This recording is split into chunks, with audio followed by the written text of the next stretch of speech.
Thanks for staying with us on the program. The American president is in the news once again on account of his style of diplomacy. A report by the Associated Press claims that he described a recent phone call with the Australian Prime Minister Malcolm Turnbull as something that didn't go to plan. It even ended in Trump hanging up on the call, something that Mr. Turnbull has denied. Take a look at this report. It was certainly a strange deal that Australia's Conservative Prime Minister Malcolm Turnbull and former United States President Barack Obama had initiated last November, one that foresaw shipping refugees literally to the other end of the globe. The United States agreed to take refugees, many from Syria, Iran and Afghanistan, whom Australia was detaining on the islands of Nauru and Manus. Canberra, in turn, was to accept refugees from Central America. And it dominated US President Donald Trump's first conversation with Australian Prime Minister Turnbull last week.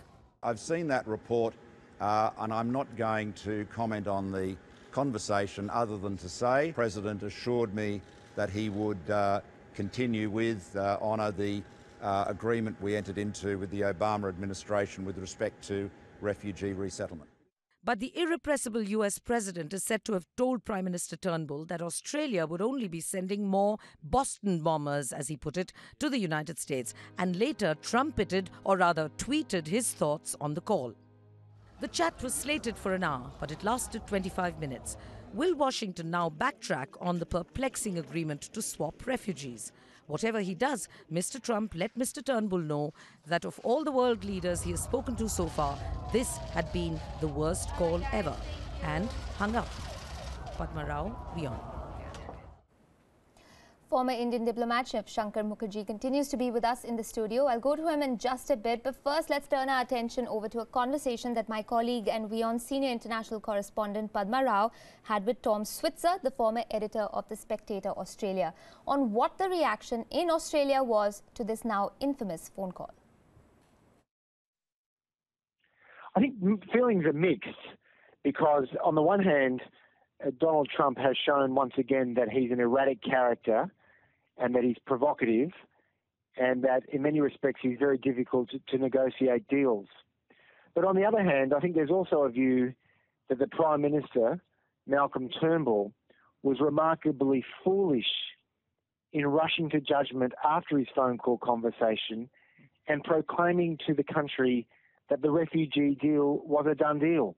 He should have known that he's dealing with an erratic character whose every inclination is to jettison every aspect of the Obama legacy, and that includes a refugee deal that contradicts Trump's executive order on refugees.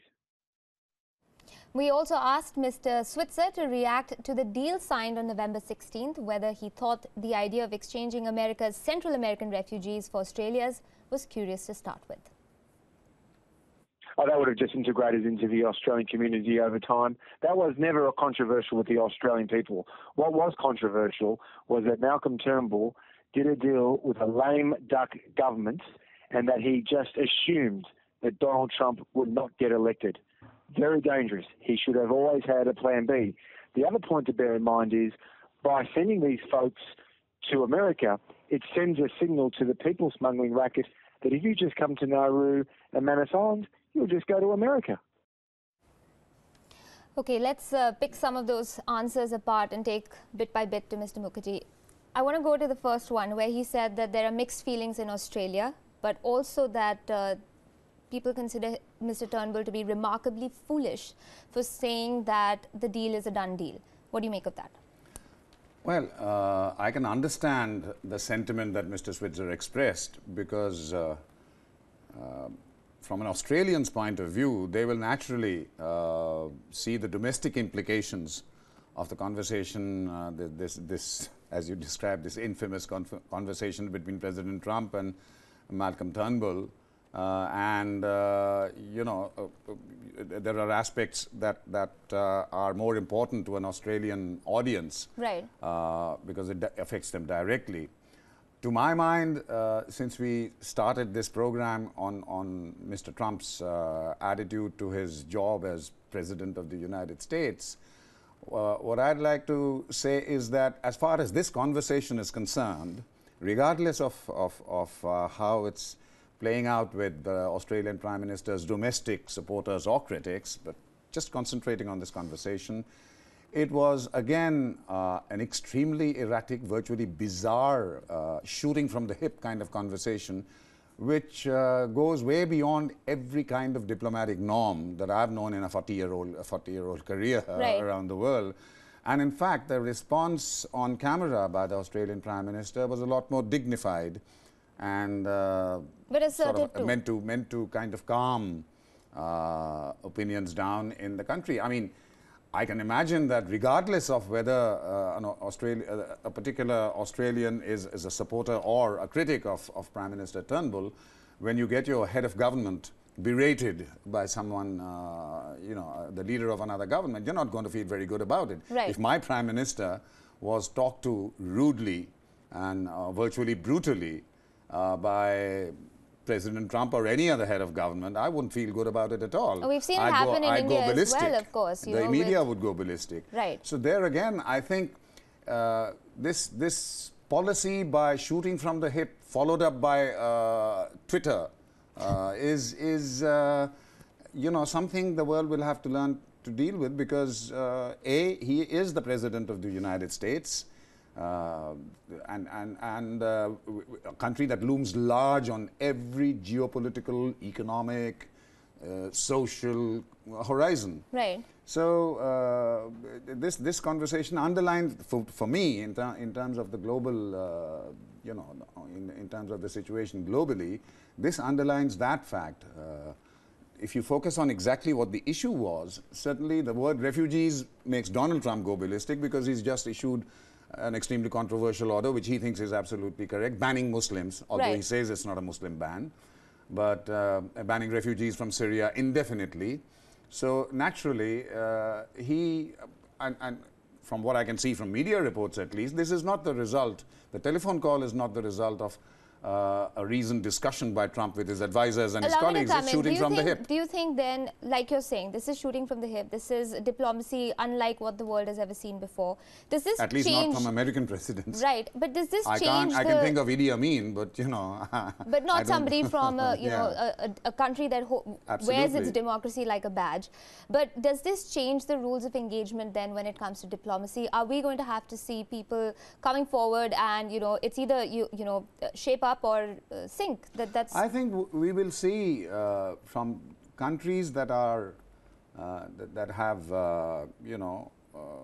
the ability to deal with other countries on the basis of equality and on the basis of their national interest.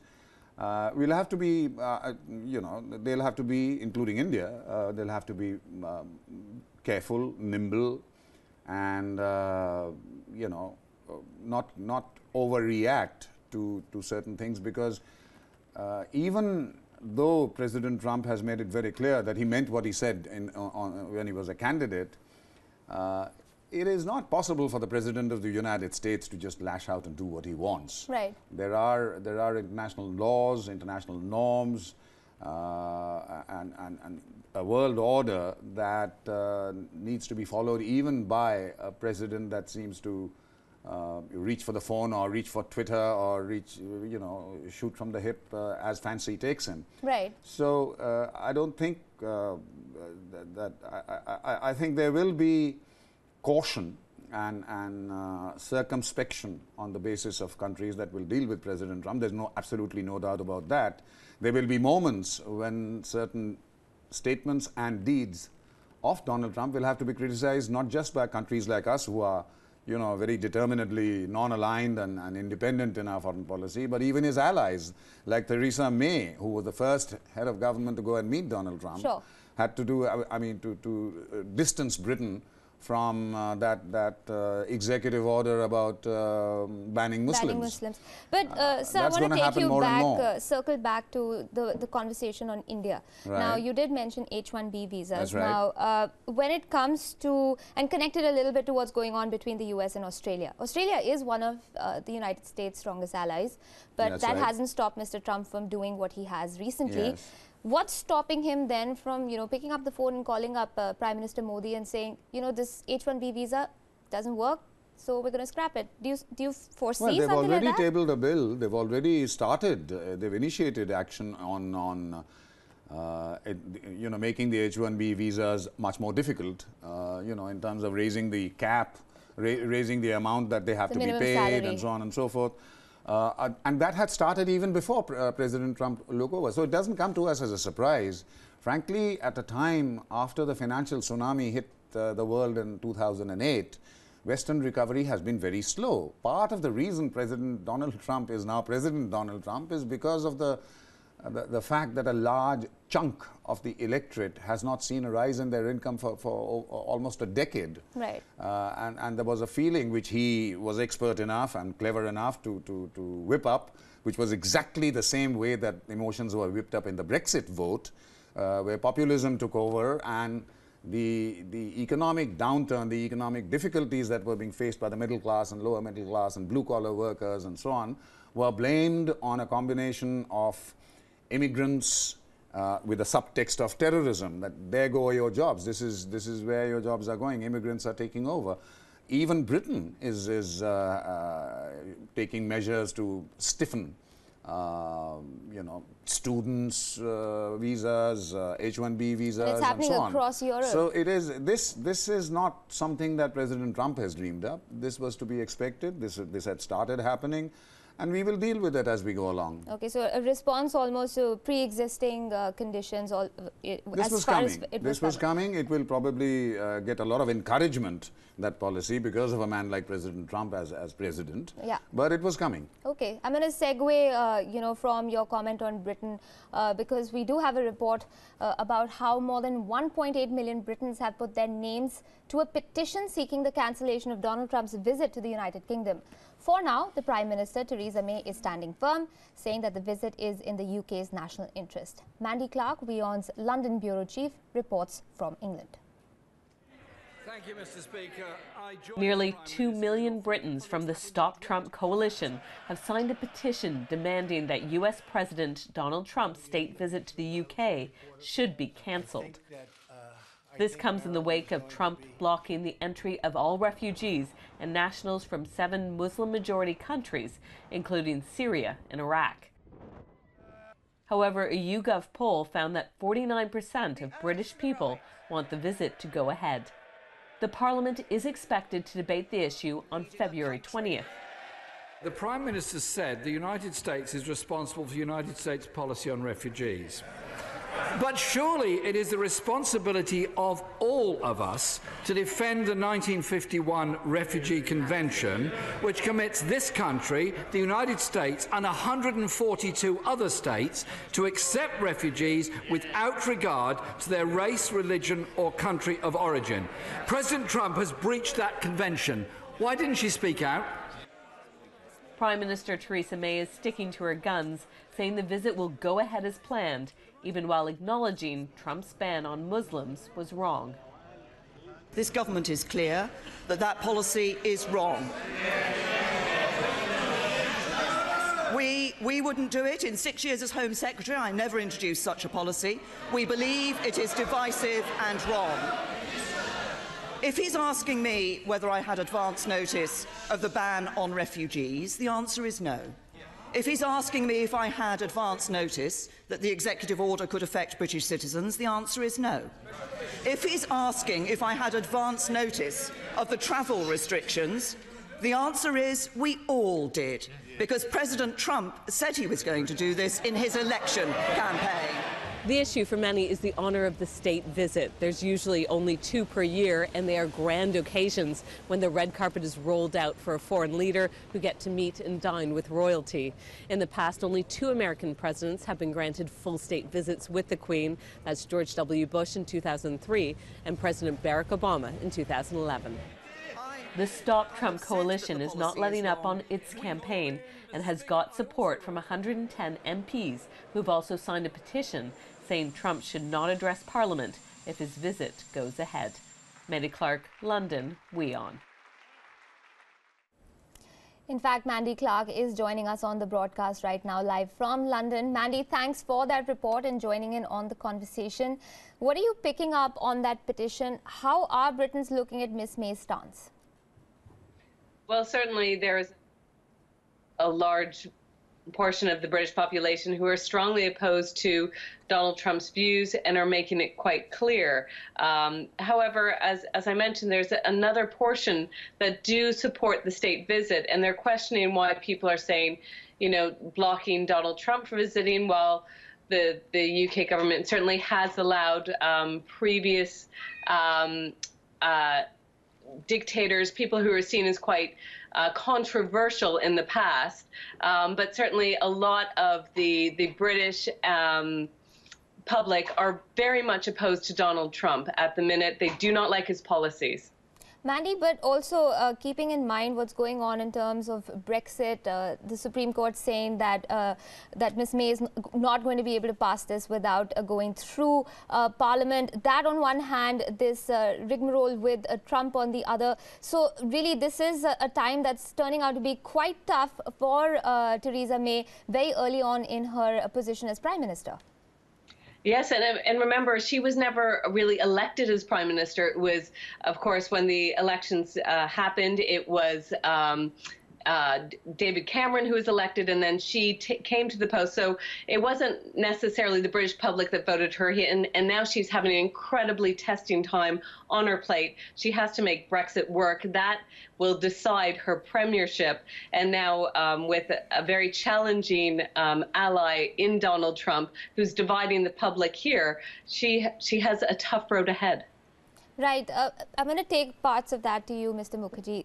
Clearly, there's an interesting parallel that I'm being able to see over here. On the one hand, you have Donald Trump pleasing his constituency and managing to rattle the free world, as it were. Mm-hmm. And on the other hand, you have everyone else sort of caught doing a balancing act, keeping their domestic constituencies happy and at the same time maintaining a dignified foreign and diplomatic approach to President Trump and the United States. So is this something that we, in the media and, of course, people like yourself have to get used to seeing? And is this how it's going to play out going forward? Well, going by Mr. Trump's track record so far, certainly there are going to be very, very frequent moments when the world is going to wonder what the devil is going on. But going down to coming straight to Prime Minister Theresa May's dilemma, look, she has no choice. Britain needs the United States far, far more than the US needs Britain. In fact, the US under Donald Trump probably thinks it doesn't need Britain at all. Prime Minister Theresa May is about to, has her work cut out to manage Brexit in a way that still, gets her the best deal that she can manage from the European Union, so that the divorce is not very hurtful to Britain. But the fact is, it will be a loss to Britain in terms of whatever extra influence membership of the European Union conferred on it. Mm-hmm. After all, previously, Britain's influence in the world, its voice in the world, was a voice that was a combination of Britain's position by itself as well as the fact that it influenced European Union policy. And now, in terms of trade, mm-hmm. in terms of the economy, which is #1 priority, Prime Minister May has to start looking at bilateral free trade agreements with a raft of countries, with a whole host of countries, foremost among them being the United States. Right. So she has no option except to, maintain the best of relations that she can with President Trump. She can't wish him away. And if that involves, stiff upper lip and gritting your teeth and accepting Donald Trump on a state visit to England with, with him getting the prime bedroom in Buckingham Palace, so be it. There's no alternative. But do you see also perhaps a two-pronged approach coming forward from certain countries, India included really, of keeping the United States as an ally on one hand, approaching that very diplomatically, but also looking at other countries, like you're saying, a raft of trade agreements with different countries, the US foremost among them. But what about China, India, Australia, Taiwan? Yes, Britain will have to negotiate bilateral trade agreements. In fact, that's something which Donald Trump himself has said he will do when he tossed out the Trans-Pacific Partnership, which was 8 years in the making and the entire length of Barack Obama's 2 presidencies, he did mention that America is now going to go for a one-on-one trade negotiations with individual countries with a 30-day termination clause, either shape up or we are getting out. So, you know, that's happening on the other side of the Atlantic as well. But you're talking of other countries, including India. Look, the whole point of diplomacy is to be able to manage situations like this. I mean, you know, there was that old song, which I think is appropriate at this time in this rather disturbed time in the world. I beg your pardon, I never promised you a rose garden. So we deal with the President of the United States. He's a very different president. He is erratic. His background, his lack of experience, his bluster, everything that he's said and done so far, whatever, he still leads the most powerful nation in the world, and we'll have to take it from there. And he gives us great conversation for 9 p.m. shows across the world. I'm going to have to wrap up on that note, but I'd like to thank Mandy Clark, first of all. Thanks for joining in on the program with both that report and your perspectives on that story developing in the United Kingdom. And Shiv Shankar Mukherjee in the studio with us. Thanks for being candid and bringing your thoughts to the table. We are going to have to take a quick break here on WION for the time being, but we'll be back with more news and updates on the other side of this short break. Stay tuned to Gravitas.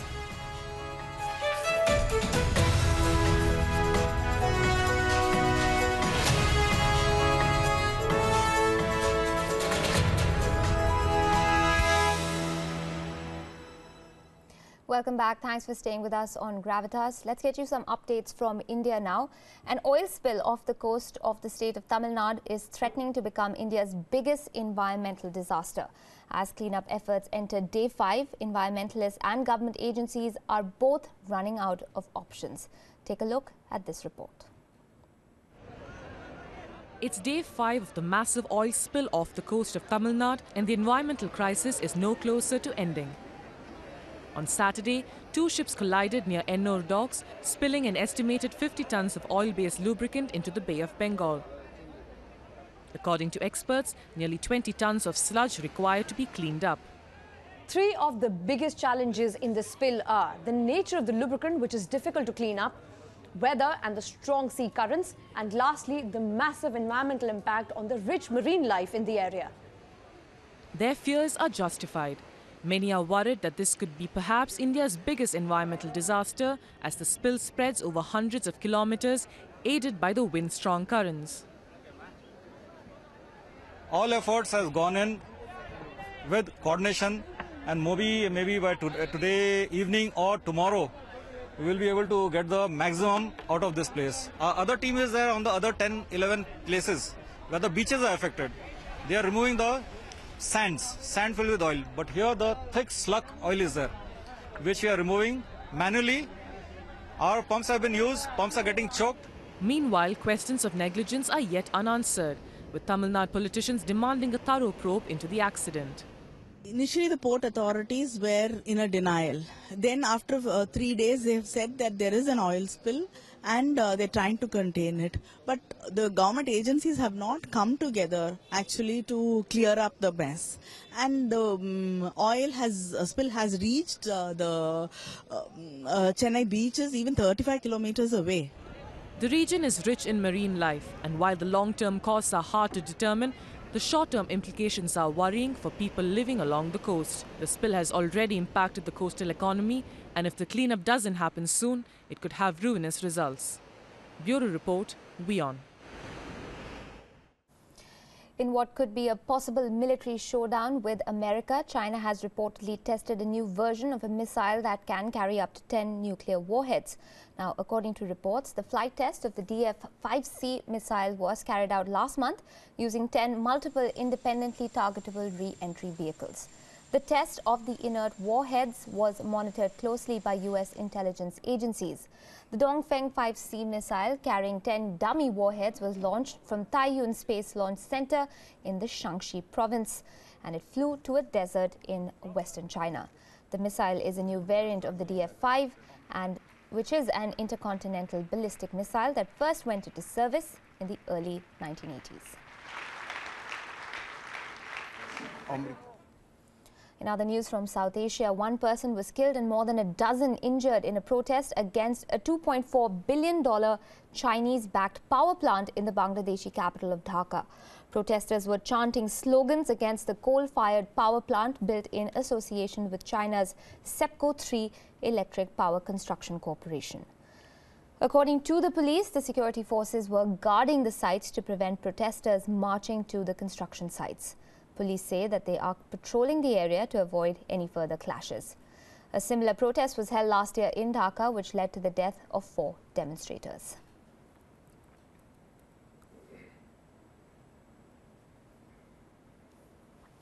And in news now from Europe, over to France, where serious corruption allegations have been levelled against presidential candidates François Fillon and Le Pen. Now, Conservative nominee Fillon has been accused of putting his wife on the parliamentary office roll and paying her $900,000 of taxpayers' money for a sham position. While investigations are on into those allegations, Fillon has also been accused of hiring 2 of his children. Meanwhile, the National Front's Le Pen is under the scanner for breaking the EU's rules by using the union's money to pay for 2 of her assistants who were working for her campaign in France. She has been asked to pay back $365,000 to the European Parliament, which she has refused to do. The corruption scandals against both Fillon and Le Pen are likely to contribute to the popularity of Macron, who is running as an independent candidate for the top post. Israel has announced plans to build 3,000 more settlement homes in the West Bank.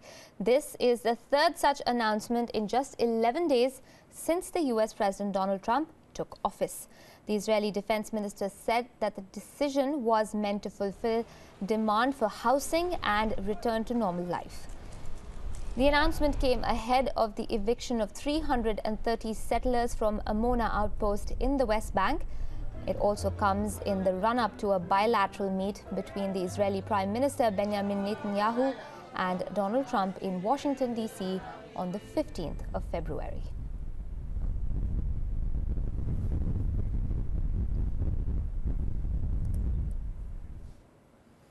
Okay, with that, it's a wrap on this edition of Gravitas. Thanks so much for joining in on the program. We'll be back with more the same time tomorrow.